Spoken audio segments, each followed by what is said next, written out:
वालेकुम गाइस, क्या हाल चाल है। मोस्ट इंपॉर्टेंट उर्दू के एमसीक्यूज़ के साथ मैं आप लोगों के साथ जुड़ा हूं। मेरा नाम उमर है। मैं उम्मीद करता हूं आप सब ठीक ठाक होंगे। आज के इस वीडियो लेक्चर में हम उर्दू के वो सारे एमसीक्यूज़ डिस्कस करेंगे जो मोस्टली पेपर्स में रिपीट होते रहे हैं। तो मेरे साथ रहिएगा, वीडियो को आखिर तक देखिएगा।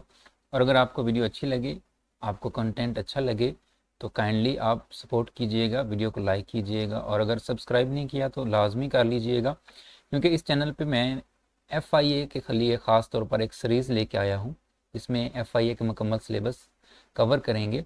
हर तरह के टॉपिक को, हर तरह के सब्जेक्ट को डिस्कस किया जाएगा। इससे पहले 2 वीडियोस मैं बना चुका हूँ, जो कि इंग्लिश और FIA एक्ट्स के हवाले से थी। आज की ये वीडियो जो है कम्प्लीटली उर्दू के ऊपर बेस्ड है। तो उर्दू की सारी MCQs आपके यहाँ से तैयार हो जाएंगी।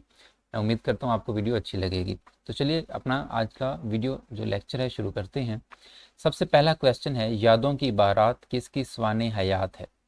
देखें, यादों की बारात किसकी सवाने हयात, यानी कि किसकी ज़िंदगी के ऊपर यादों की बारात नाम की किताब लिखी गई है। ये एक ऑटोबायोग्राफी है। ऑटोबायोग्राफी ऐसी बुक को कहते हैं जो कि किसी बंदे ने अपनी लाइफ के ऊपर खुद लिखी हो, ठीक है, उसे हम सवाने हयात या ऑटोबायोग्राफी कहा करते हैं। तो यादों की बारात जो है ये जोश मलीह आबादी ने अपनी लाइफ के ऊपर लिखी थी। तो इसलिए आपका जो करेक्ट आंसर होगा वो पहले क्वेश्चन का ऑप्शन सी करेक्ट आंसर होगा आपका। जोश मलीह आबादी ने यादों की बारात लिखी। दूसरा क्वेश्चन है जी, मैं किसके हाथ पे अपना लहू तलाश करूं।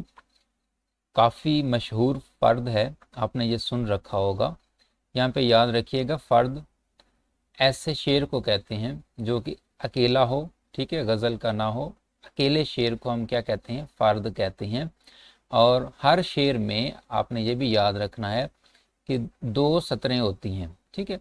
2 सतरें मिलके क्या करती हैं, आपका एक शेर कंप्लीट करती हैं। और इनमें हर सतर को हम मिसरा कहते हैं, ठीक है।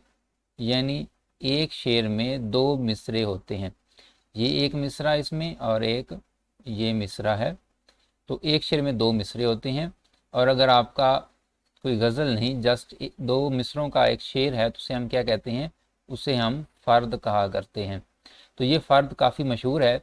मैं किसके हाथ पे अपना लहू तलाश करूं, तमाम शहर ने पहने हुए हैं दास्ताने। तो ये जो है शेर है, ये जो फ़र्द है, ये किसका कहा हुआ है। तो आपके ऑप्शंस हैं मुस्तफ़ा ज़ैदी, अहमद नदीम कासमी, परवीन शाकिर, गालिब। डेफिनेटली आप श्योर होंगे कि गालिब ने तो ये नहीं कहा, तो इसको आप निकाल दें। परवीन शाकिर का भी नहीं है। अहमद नदीम कासमी या मुस्तफ़ा ज़ैदी में से आपका एक करेक्ट आंसर है। और आपके जो दूसरा सवाल है, इसका करेक्ट आंसर जो है वो ऑप्शन ए है, इसका सही जवाब मुस्तफ़ा ज़ैदी का ये शेर है। नंबर 3 पे हमारे पास सवाल है, जूतियों में दाल पिटना मुहावरे से क्या मुराद है। जूतियों में दाल पिटना, इस मुहावरे से क्या मुराद है। सबसे पहले हमारे पास ऑप्शन ए है, बहुत ज़्यादा खुश होना। देखिए, बहुत ज़्यादा खुश होना, इसके लिए जो मुहावरा होता है वो होता है बाछें खुलना, ठीक है, बाछें खुलना।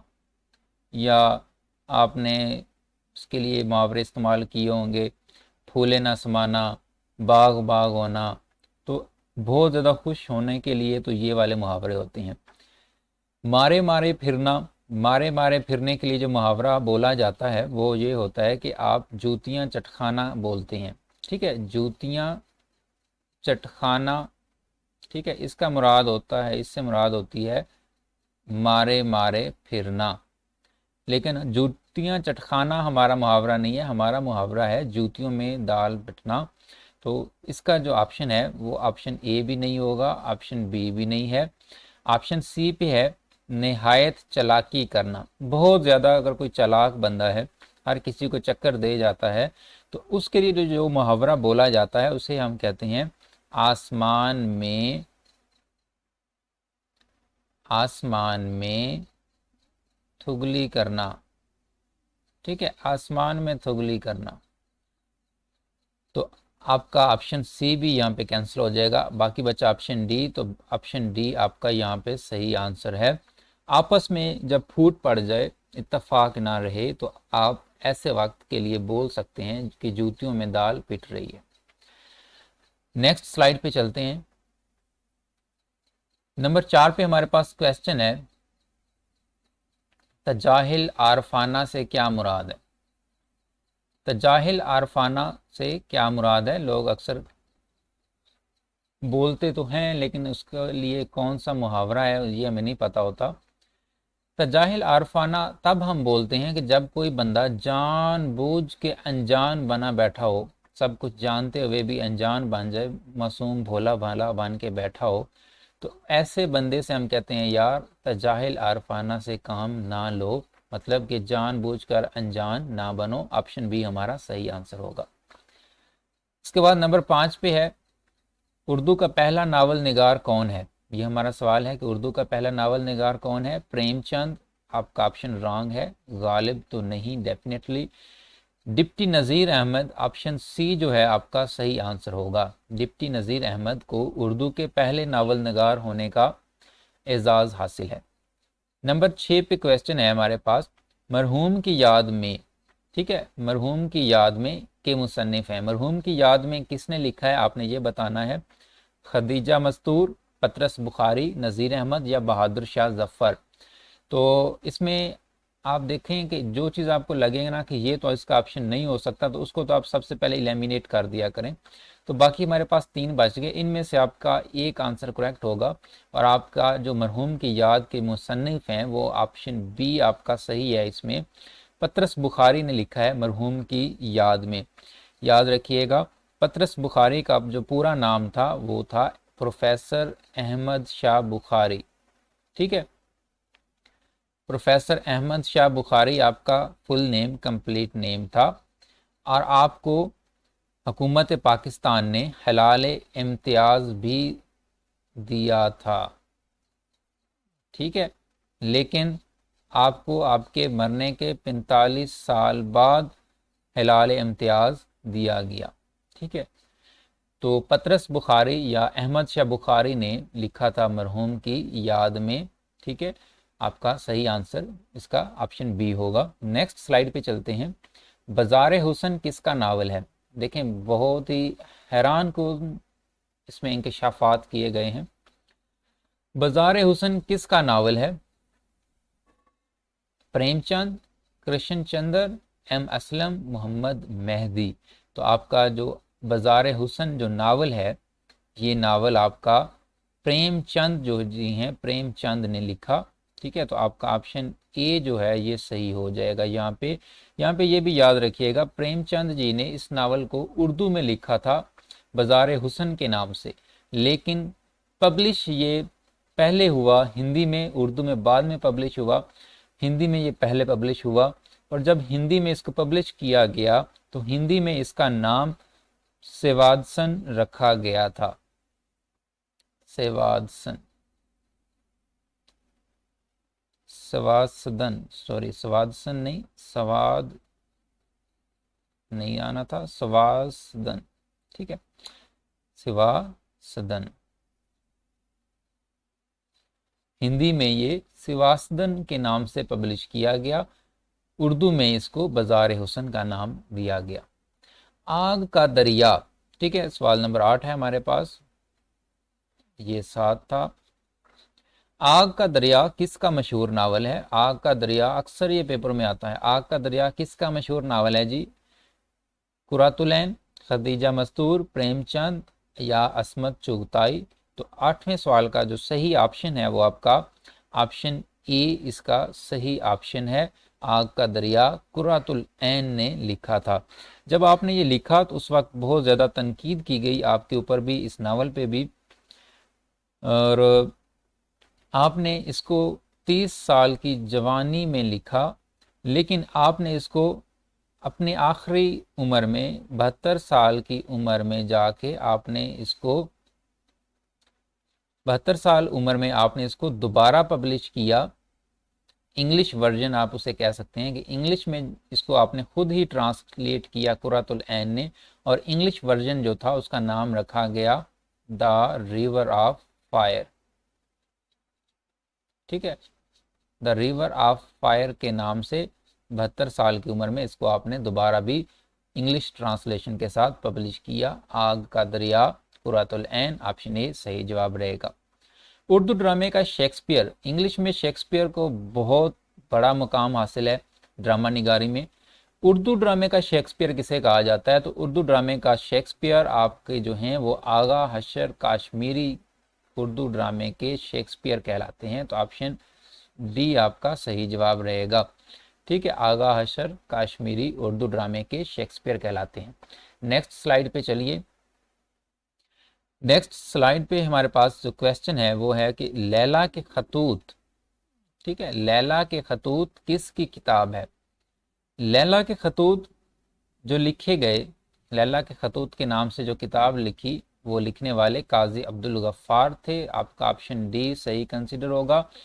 आपने काजी अब्दुल गफ्फार ने लैला के खतूत के नाम के अलावा आपने मजनू की डायरी भी लिखी थी। याद रखिएगा कि लैला के खतूत या मजनू की डायरी, इनमें से कोई भी सवाल आए तो इसका जो सही आंसर है, इसको जो लिखने वाले हैं वो कौन है जी?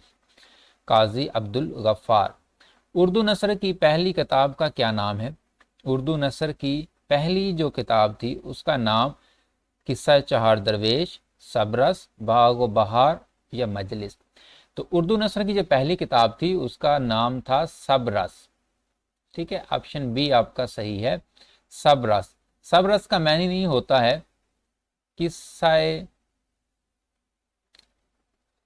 हुस्नो दिल, सबरस। ठीक है, उर्दू नसर की पहली किताब सबरस थी। सबरस का मैनी है किस्सा हुस्नो दिल, और ये लिखी थी मुल्ला वजी ने। ठीक है, मुल्ला वजी जो थे आप इस किताब के मुसन्निफ थे, मुल्ला वजी। नेक्स्ट क्वेश्चन पे चलते हैं जी। उर्दू की पहली खातून नावल निगार कौन थी? अच्छा, यहाँ पे ये भी याद रखिएगा, मैं आपको कुछ एडिशनल चीज़ें बता देता हूँ। किस्सा चहार दरवेश, इसको लिखने वाले अमीर खुसरो थे। ठीक है, अमीर खुसरो ने किस्सा चहार दरवेश को लिखा था फारसी ज़ुबान में। ठीक है, फिर इसका तर्जमा किया गया उर्दू में और उसका नाम रखा गया बागो बहार। बागो बहार किस्सा चहार दरवेश का नाम है।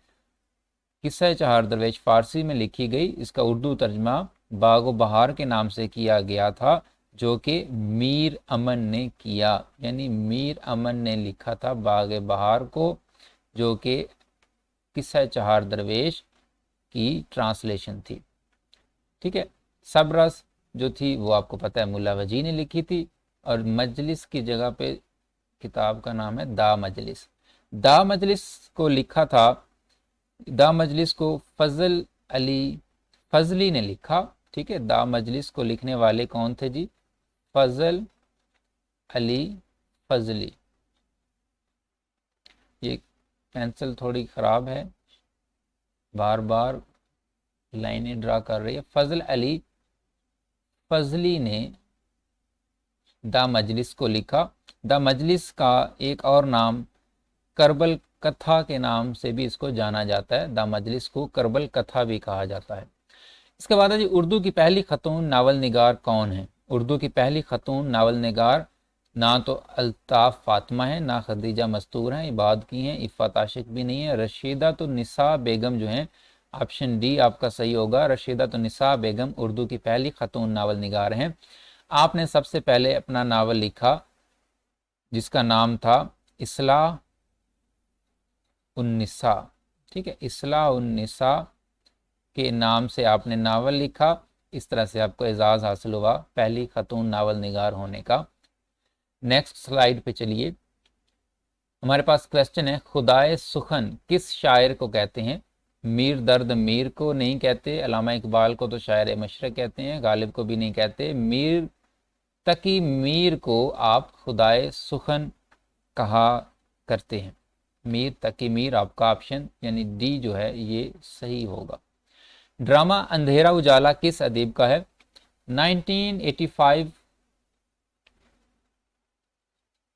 1986 का ये ड्रामा है, ठीक है, 1985-86 का ड्रामा है और काफ़ी पॉपुलर हुआ। इसको लिखने वाले यूनस जावेद थे। ऑप्शन ए आपका सही कंसीडर होगा, यूनस जावेद ने लिखा। और इसमें एक किरदार था जिसका नाम था हवालदार, ठीक है, करमदाद। हवालदार ये बार बार मसला कर रहा है लाइनें ड्रा करके। हवालदार करमदाद जो थे वो आपके इस ड्रामे में काफ़ी फेमस किरदार था, जो कि इरफान खोस्ट अदाकार ने अदा किया था, परफॉर्म किया था। रदीफ का लफ्जी मतलब क्या होता है? रदीफ का लफ्जी मतलब जी क्या होता है बताना है आपने। तकरार, सबसे अगला सिपाही, घोड़सवार के पीछे बैठा शख्स, वजन और बहर। क्या हो सकता है जरा सोचें। रदीफ कहते हैं ऐसा लफ्ज या अल्फाज जो काफिया के मुकर्रर आए और बिल्कुल यकसा यानी एक जैसे हों। जैसा कि इंग्लिश में राइमिंग वर्ड्स होते हैं, ठीक है, वैसा ही कुछ समझ लें कि ये रदीफ होता है जो काफिया के बाद मुकर्रर आता है। मुकर्रर मतलब कि बार बार दोहराया जाता है, उसे हम मुकर्रर कहते हैं। तो रदीफ का लफ्जी मतलब क्या होता है आपने ये बताना है। लघवी मतलब नहीं, लफ्जी मतलब आपने बताना है। रदीफ का लफ्जी मतलब होता है घोड़सवार के पीछे बैठा हुआ शख्स। ऑप्शन सी सही जवाब होगा, ठीक है, क्योंकि काफिया के बाद जो लफज आए, आप यहां से भी समझ सकते हैं ना कि काफिया के पीछे बैठा हुआ लफज या घोड़सवार के पीछे बैठा हुआ शख्स, ठीक है, उसे हम क्या कहते हैं? रदीफ कहते हैं। मैं इसको मजीद थोड़ा एक्सप्लेन आपके साथ करता हूं ताकि अगर पेपर में आ जाए इसके मुतलका सवाल तो आप ढूंढ पाएँ कि रदीफ कौन सा है। मसलन जी मैं एक शेर लिखता हूँ। शेर है आपका, जज्बा शौक किधर, जज्बा शौक किधर को लिए जाता है मुझे।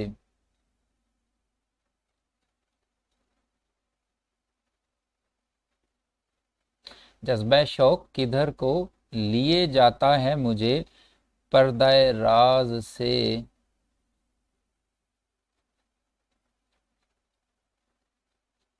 पर्दाए राज से क्या तुमने पुकारा है मुझे, ठीक है, क्या तुमने पुकारा है मुझे। ये हमारा शेर है जी। अब इसमें आपने देखना यह है कि रदीफ कहाँ पे है। जज्बा शौक किधर को लिए जा रहा है मुझे, पर्दाए राज से क्या तुमने पुकारा है मुझे।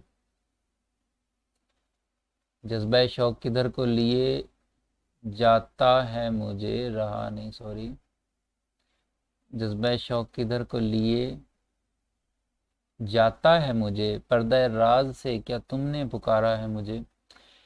अब इसमें देखें कि आखिर पे जो राइमिंग वर्ड्स हैं यानी कि जो सेम वर्ड्स हैं वो कौन से हैं, आपको समझ लग जाएगी।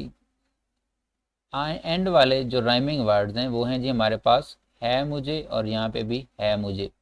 तो ये जो राइमिंग वर्ड्स, जो सेम वर्ड्स हैं जो मुकर्रर आ रहे हैं यानी कि दोहराए गए हैं, ये आपके क्या कहलाते हैं? ये आपके रदीफ कहलाते हैं, ठीक है। और इसके बाद रदीफ से पहले जो वर्ड होता है उसे हम क्या कहते हैं जी? उसे हम काफिया कहते हैं, ठीक है। तो है मुझे और है मुझे ये तो मुकर्रर है, तो ये रदीफ हो गया। अब इससे पहले जो लफ्ज़ है वो क्या है? जाता और पुकारा। तो जाता और पुकारा जो है ये आपका यहाँ पे काफिया है, ठीक है। और काफिया के बाद जो लफ्ज़ सेम यानी रिपीट हो और बिल्कुल एक जैसा हो, राइमिंग हो, उसे हम कहते हैं रदीफ। और रदीफ से पहले जो लफ्ज़ होता है उसे हम क्या कहते हैं? काफिया कहते हैं, ठीक है। फिर आपने याद रखना है कि अगर काफिया का भी आखिरी लफ्ज़ सेम हो, जैसा कि यहाँ पे अलीफ है, जाता के आखिर पे भी अलीफ है और पुकारा के आखिर पे भी अलीफ है, तो इसे हम हरफ रवी भी कहा करते हैं। क्या कहते हैं इसे? फिर हम अगर हरफ काफिया के आखिरी हरफ जो है वो सेम हो तो उसे हम क्या कहते हैं, हरफे रवी कहते हैं। लेकिन हम इसको रदीफ के साथ शामिल नहीं कर सकते क्योंकि ये पूरा लफ्ज़ अगर सेम होता फिर तो हम उसे रदीफ में ले जाते। मसलन यहाँ पे भी होता है जाता है मुझे और यहाँ पे भी होता है जाता है मुझे, दोनों मिसरों में अगर आखिर पे जाता है मुझे तो फिर जाता है मुझे आपका तीनों लफ्ज़ रदीफ बन जाते। लेकिन चूंकि सेम लफ्ज़ सिर्फ है मुझे है दोनों मिसरों में तो रदीफ होगा आपका है मुझे, और है मुझे से पहले जो लफ्ज़ है वो आपका काफिया कहलाएगा।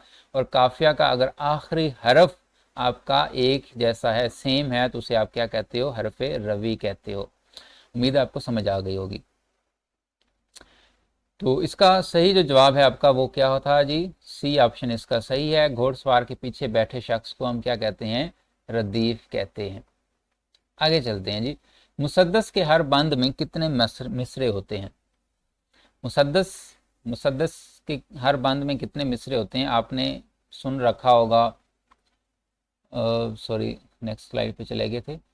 आपने सुना होगा जी उसको, मुसद्दस से हाली के नाम को, ठीक है, अल्ताफ हुसैन हाली ने मुसद्दस से हाली लिखी थी, ठीक है, उसी से मुसद्दस लिया गया है, ये स्टाइल लिया गया है,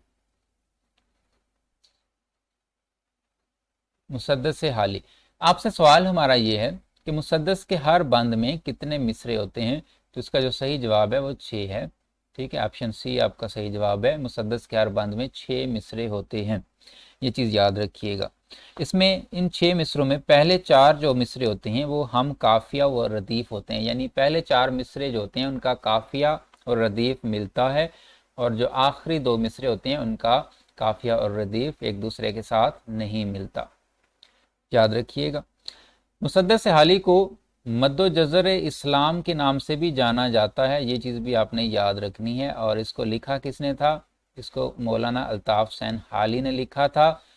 किस वजह से लिखा था, मुहर्रिक कौन थे, किन के कहने पर लिखा था, तो मुहर्रिक कौन थे, सर सैयद अहमद खान, ठीक है, ये सारी चीज़ें आपने याद रखनी है। इसके बाद है जी, उर्दू का पहला नावल कौन सा है। उर्दू का जो पहला नावल, हमारा पीछे एक क्वेश्चन आ चुका है कि उर्दू के पहले नावल निगार कौन थे, कौन थे पहले नावल निगार, डिप्टी नज़ीर अहमद उर्दू के पहले नावल निगार थे, ठीक है। तो अब हमारा सवाल है कि पहले नावल निगार तो चलो डिप्टी नज़ीर अहमद थे, पहला नावल कौन सा था, तो ये चीज़ तो क्लियर है कि पहला नावल भी जाहिर है फिर नज़ीर अहमद ने लिखा होगा, ठीक है। तो आग का दरिया तो कैंसिल हो गया, इश्क़ जान भी, बनातुल नफ्श भी कैंसिल हो गया। ऑप्शन जो आपका सी है ये इसका सही आंसर है, मिरातुल अरूस डिप्टी नज़ीर अहमद ने 1869 में लिखा था। 1869 में डिप्टी नज़ीर अहमद ने मिरातुल अरूस नावल लिख के पहले नावल निगार होने का एजाज़ हासिल किया। हम ये क्वेश्चन भी डिस्कस कर चुके हैं पीछे कि उर्दू की जो पहली खतून नावल निगार थी वो रशीदा तो निसा थी, और उन्होंने सबसे पहले जो नावल लिख के अपने नाम ये एजाज़ किया, उनका वो नावल कौन सा था जी, हम ये चीज़ें पीछे डिस्कस करके आए हैं। उस नावल का नाम इस्लाहुल निसा था। नेक्स्ट क्वेश्चन हमारे पास है, किस शेर में शायर अपना तखल्लुस इस्तेमाल करता है। शायर जब नज़म के आखिर पे या गज़ल के आखिर पे अपना नाम इस्तेमाल करता है तो उसे हम उस नाम को, कलमी नाम को क्या कहते हैं, तखल्लुस कहते हैं। तो शायर जो होता है वो किस शेर में अपना तखल्लुस इस्तेमाल करता है, मक्ता में, मतला में। बाज़ दफ़ा पेपर में ये भी पूछ लिया जाता है कि पहले जो शेर होता है किसी गज़ल का, उससे पहले शेर को क्या कहते हैं और आखिरी शेर को क्या कहते हैं। तो याद रखिएगा, जो पहला शेर होता है उसे हम मक्ता कहते हैं, सॉरी, पहले शेर को हम क्या कहते हैं, मतला कहते हैं। पहले शेर को मतला कहते हैं और आखिरी शेर को हम क्या कहते हैं, मक्ता कहते हैं। और आपको पता है कि शायर जो होते हैं वो अपना जो तखल्लुस इस्तेमाल करते हैं वो आखिरी शेर में जाके इस्तेमाल करते हैं। तो आपका ऑप्शन ए जो है ये यहाँ पे सही आंसर होगा, मक्ता। मक्ता में शायर अपना तखल्लुस इस्तेमाल करता है। अच्छा, ये तो हो गया कि पहले शेर को मतला कहते हैं, आखिर को मक्ता कहते हैं। जो दरमियान में जो शेर होते हैं, उन दरमियान वाले जो इशार होते हैं उन्हें क्या कहते हैं, उन्हें आप याद रखिएगा बैत कहते हैं, ठीक है। पहले शेर को मतला, आखिरी को मक्ता और दरमियान में जो शेर होते हैं उन्हें हम बैत कहते हैं। और गज़ल का जो सबसे अच्छा शेर होता है, अच्छे शेर को क्या कहा जाता है, तो गज़ल के सबसे अच्छे शेर को क्या कहते हैं, ये चीज़ भी आपने बतानी है, याद रखनी है। तो गज़ल का जो सबसे अच्छा शेर होता है उसे आप बैतुल गज़ल कहते हो। क्या कहते हो जी? बैतुल गज़ल कहते हैं, ठीक है, सबसे अच्छे शेर को। यहाँ पे ये सवाल भी आ सकता है कि गज़ल जो है ये लफ्ज़ निकला कहाँ से है, इसकी आपने इसको ओरिजिन भी याद रखना है। तो आप याद रखिएगा, गज़ल लफ्ज़ जो है ये गज़ाल से निकला है। किस से निकला है जी? गज़ल लफ्ज़ गज़ाल से निकला है। गज़ाल किसे कहते हैं? गज़ाल हिरन को कहते हैं, ठीक है। और हिरन जब शेर वगैरह से या किसी जानवर से डर के भागती है तो उसके गले से, उसके मुंह से जो आवाज़ निकलती है उसे हम गज़ल कहते हैं, ठीक है। उसे हम क्या कहते हैं? गज़ल कहते हैं। लघवी मैनी में अगर देखा जाए तो गज़ल का मैनी होता है औरतों से बातें करना। इसका गज़ल का लघवी मैनी क्या होता है? औरतों से बातें करना या प्यार मोहब्बत की बातें करना। और इसका जो ओरिजिन है तो वो देखा जाए तो फिर गज़ाल से निकला है। गज़ाल हिरन को कहते हैं और हिरन जब डर के भागती है तो उसके मुंह से जो आवाज़ निकलती है उसे गज़ल कहते थे। तो गज़ल लफ्ज़ वहाँ से लिया गया था।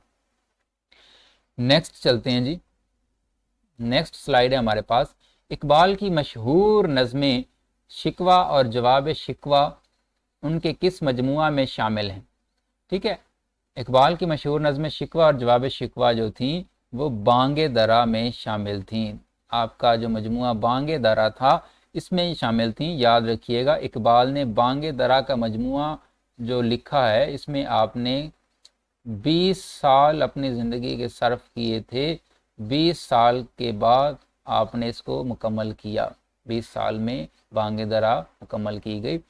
नेक्स्ट क्वेश्चन है, बोल के लब आज़ाद हैं तेरे और ढाका से वापसी पार, ये किसकी नज़में हैं?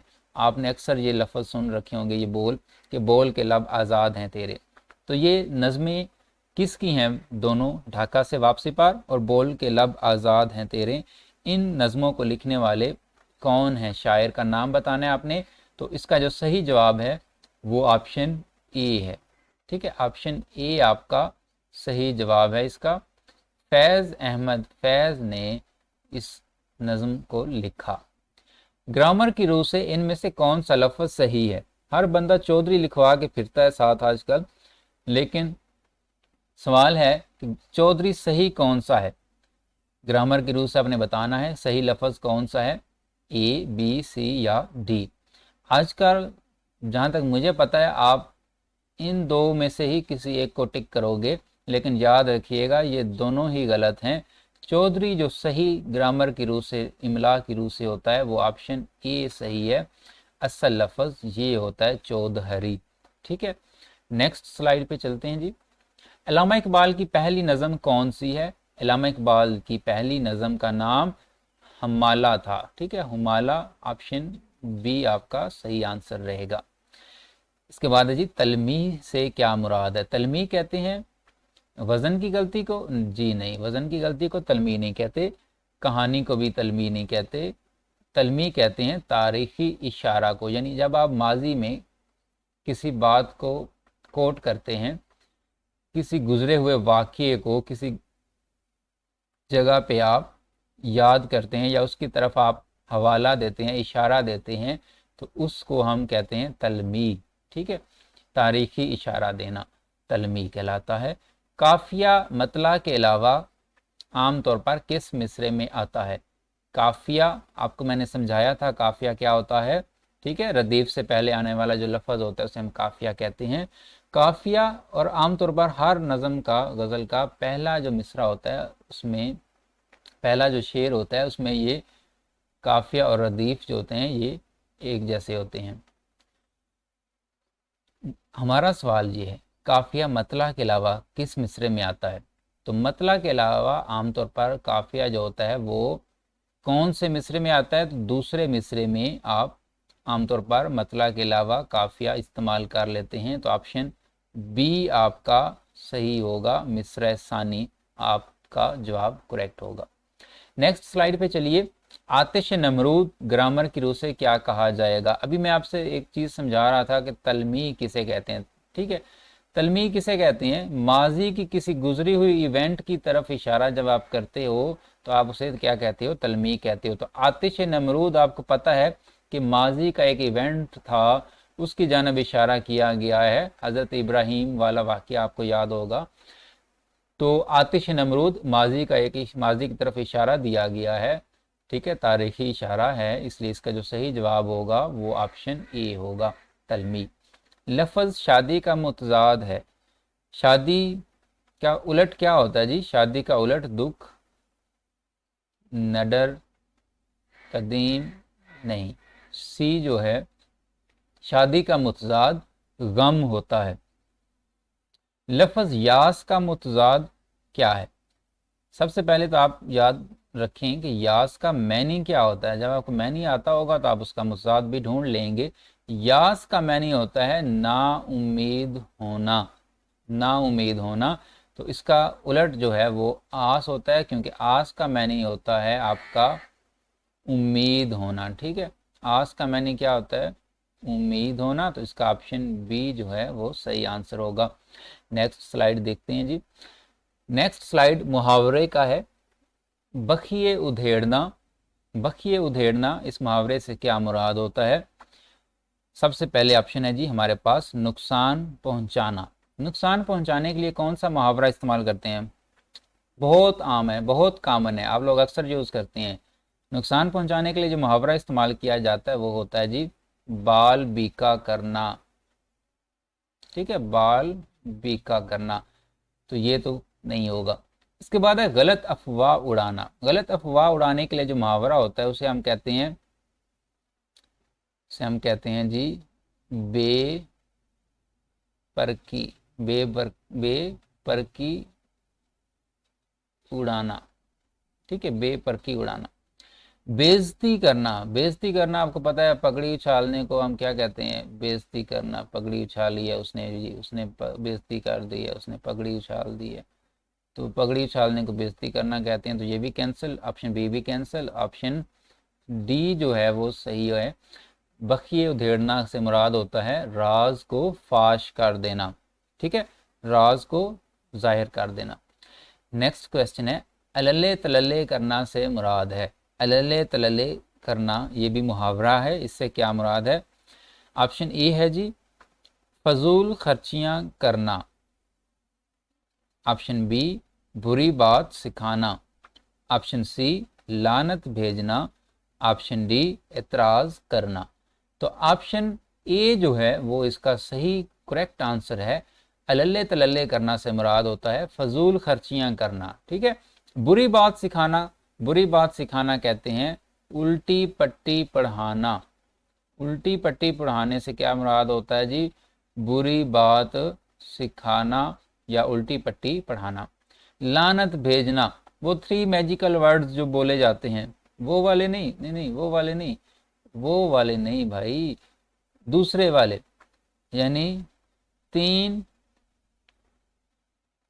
हरूफ, तीन हर्फ भेजना, ठीक है। तीन हर्फ भेजना ये मुहावरा बोला जाता है लानत भेजने के लिए। उर्दू के भाई यही मैजिकल वर्ड्स हैं। इसके बाद है एतराज़ करना। एतराज़ करने के लिए जो हम मुहावरा बोल सकते हैं वो होता है हर्फ गिरी करना, ठीक है। हर्फ गिरी करना, इससे मुराद होता है किसी चीज़ पर एतराज़ करना। तो ऑप्शन ए ही हमारा सही है, फजूल खर्चियाँ करना मुराद होता है अलल्ले तलल्ले। इसके बाद है चलते हो तो चीन को चलिए और आवारा गर्द की डायरी। ये जो दो सफ़रनामे हैं ये किसने लिखे हैं? ऑप्शन इब्न इंशा, हकीम मोहम्मद सईद, मिर्ज़ा अदीब, शफ़ी अकील। तो ये चीज़ याद रखिएगा कि आवारा गर्द की डायरी, चीन को चलिए, या फिर एक और आपका बड़ा मशहूर सफ़रनामा था इब्ने बतूता के ताक़ुब में, ठीक है। ये सफ़रनामे किसने लिखे? ऑप्शन ए इसका सही आंसर होगा, इब्ने अंशा ने ये सारे सफ़रनामे लिखे थे। ठीक है, तो ये थे आज के हमारे क्वेश्चन। मैं उम्मीद करता हूँ आपको काफ़ी नया इसमें सीखने को मिला होगा। डियर, ये वो सारे एमसीक्यूज थे जो कि मोस्ट रिपीटेड पेपर्स में आते हैं। अगर आप इनको याद कर लेते हैं तो आई श्योर कि आपका उर्दू पेपर में से, उर्दू सब्जेक्ट में से जो पेपर में एमसीक्यूज आती हैं वो डेफिनेटली आप सारे सॉल्व कर आएंगे, सारी सही हो जाएंगी। तो वीडियो देखने का बहुत शुक्रिया। अगर आपको अच्छी लगी है तो लाजमी सब्सक्राइब और लाइक कीजिएगा। अपना ख्याल रखिएगा। अल्लाह हाफिज़।